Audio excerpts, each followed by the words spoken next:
What makes Jupiter so hot?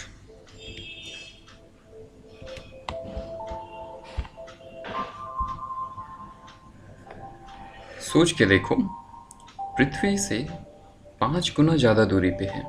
एक बार just imagine करो, आप सोलर सिस्टम आप देख रहे हो और आप सामने सोचो कि अगर हम अर्थ को देखें और जुपिटर को देखें तो अर्थ सन के काफ़ी करीब है।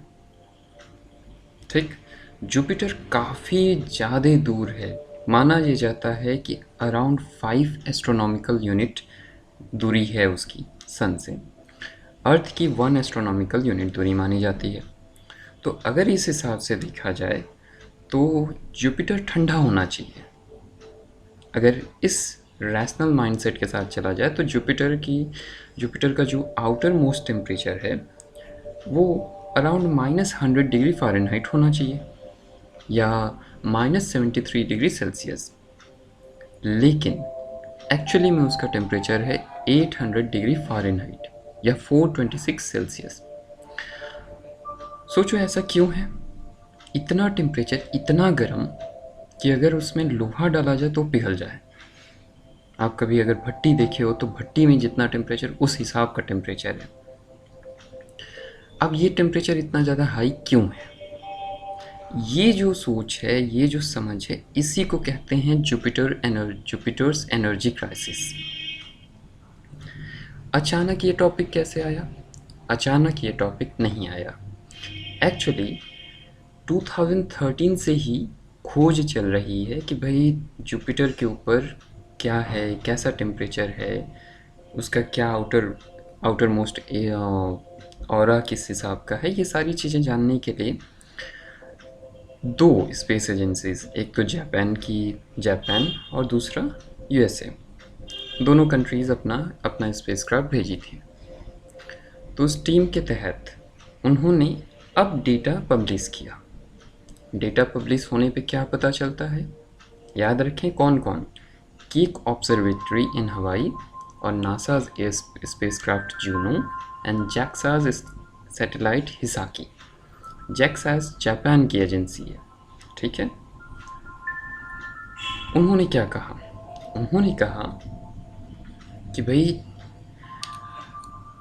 एक डिटेल्ड मैप बनाया जुपिटर का, हीट मैप बनाया और कंफर्म किया कि जो जुपिटर का ऑरोरा है वही रिस्पॉन्सिबल है जुपिटर के गर्म होने की वजह से, जुपिटर की गर्मी की।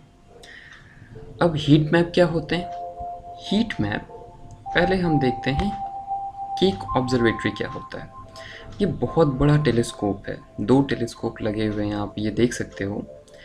इससे बहुत बड़ा, मतलब ये इतना बड़ा है कि आप इससे कोई भी चीज़ माइन्यूटली देख सकते हो। इस ढंग का प्लैनेट के ऊपर ये इतना बड़ा टेलीस्कोप है।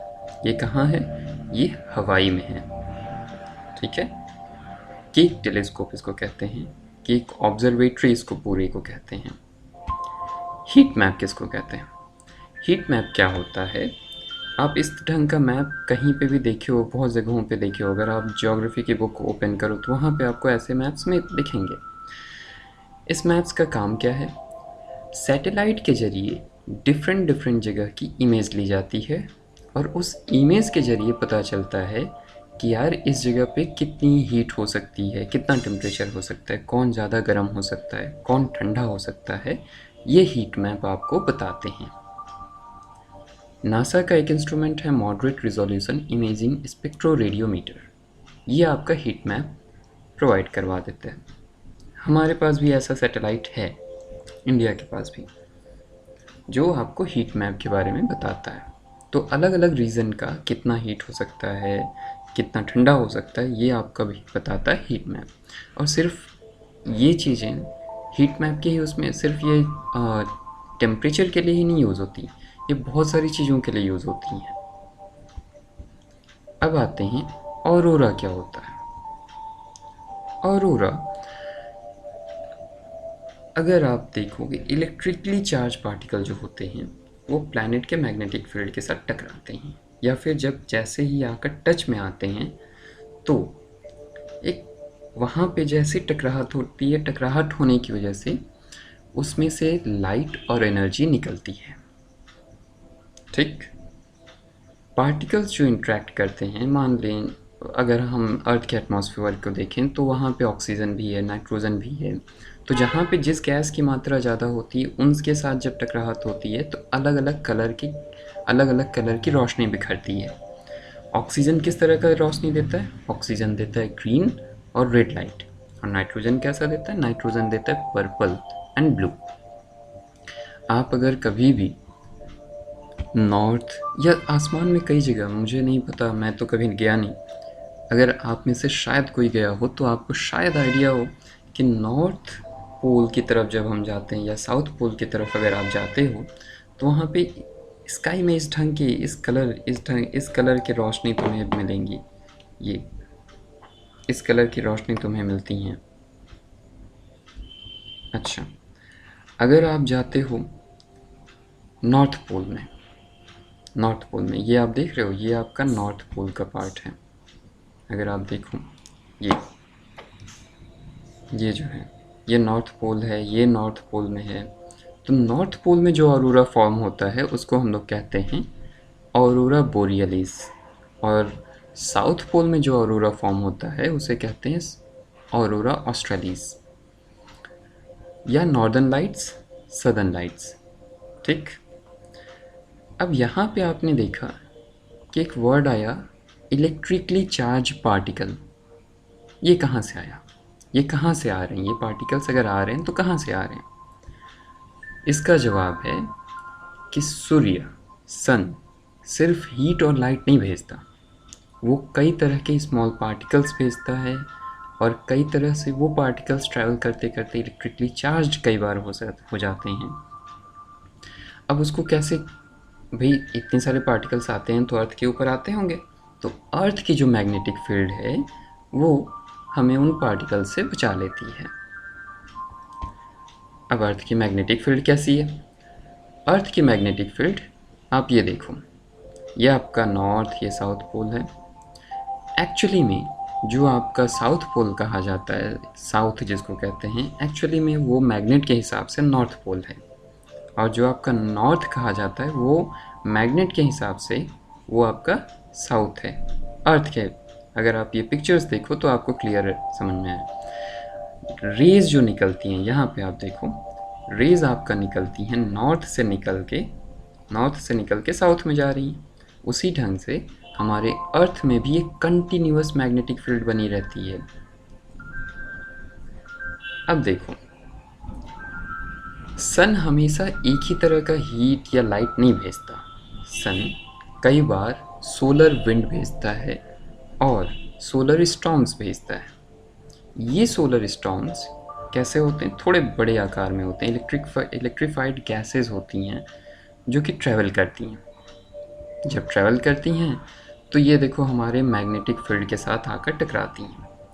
तो जहाँ पे मैग्नेटिक फील्ड सबसे अधिक, अगर आप मैग्नेटिक फील्ड को देखो तो कहाँ पे सबसे अधिक है? ये आपका, अगर ये पोर्शन आप देखो, ये पोर्शन इस जगह पे, और इधर देखो सबसे अधिक यहाँ पे है ना। तो यहाँ पे टकराहट सबसे अधिक होती है। नतीजा ये क्या होता है? यहाँ पे रोशनी भी सबसे अधिक फॉर्म होती है, जिसको हम लोग ऑरोरा कहते हैं। यहाँ पे एनर्जी भी रिलीज होती है, हीट एनर्जी।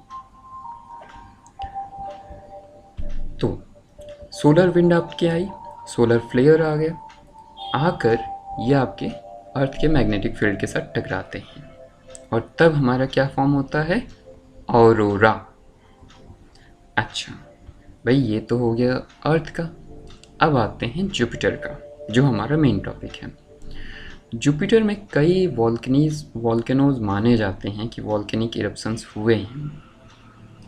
तो उन इरप्शंस की वजह से एटमॉस्फेयर में काफ़ी सारे पार्टिकल्स घूमते रहते हैं। ये आपका देखो, अगर आप देखोगे तो ये आपका इस जगह पे, ये आपका मैग्नेटिक फील्ड है, ये मैग्नेटिक फील्ड है।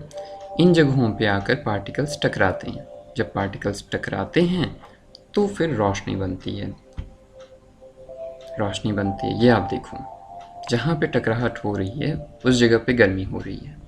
ठीक, ये इन जगहों पे गर्मी होती है, और जब गर्मी हुई तो ये जगह धीरे धीरे धीरे इनका टेम्परेचर बढ़ना स्टार्ट हुआ। और ये टेम्परेचर क्या होता है, धीरे धीरे आपका किस तरफ आता है, ये धीरे धीरे इधर आता है इन जगहों पे। और उसी ढंग से ये आपके साउथ पोल में भी होता है।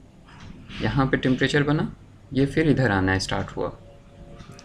इसीलिए सिर्फ और सिर्फ 10% हीटिंग होती है नॉर्थ और साउथ पोल में जुपिटर के, लेकिन पूरा जो आउटर सरफेस है जुपिटर का वो काफ़ी ज़्यादा हाई टेम्परेचर में होता है, यानी कि 800 फ़ारेनहाइट। सोच के देखो, इतना ज़्यादा गर्मी जिसमें आप डल जाओ। तो जो हमारी जो सैटेलाइट गई थी, जो हमारा जो नया खोज आया है, वो यही कहता है कि ऑरोरा जो जुपिटर का बन रहा है उसकी वजह से जुपिटर इतना गर्म होता है, जुपिटर इतना गर्म होता है। ठीक है, ओके। चलो, आज तो फिर हम लोग क्या सीखे, जुपिटर्स एनर्जी क्राइसिस।